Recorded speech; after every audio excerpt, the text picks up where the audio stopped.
وزیر خارجه داخلی جمهوری پاکستان میرا خاکوی منیستر امروزه رمضان همراه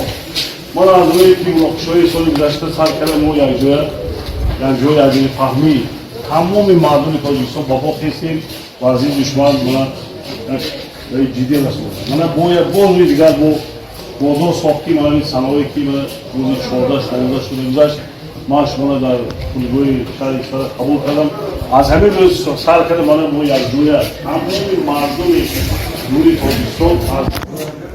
نوعی دستی جمهوری عربی خاکو همون جمهوری جمع شده دشمن قابل مبارزه نشان دادیم که با یک بار دیگر با خود با همه خود کلام برای مبارزه بوم مرد تاجیکستان هستیم با مقابل دشمن برای مبارزه بودیم که با یک بار دیگر دشمن احساس کرد که حقیقتا ما یکم پراکندگی نداریم رنگ داریم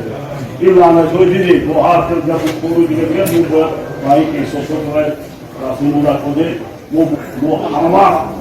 در باش جوی خودم میسپاریم که یک بار بجا خوب که اون مرز تاجیکستان ما نمیتیم ولی از این رو سر کرده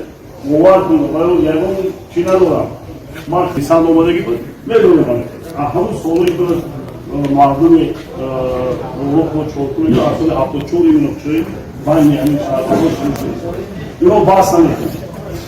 نمیکنیم ما برای همین تیاری جدی هموار در گوشای داریم در خونه داریم در تمام داریم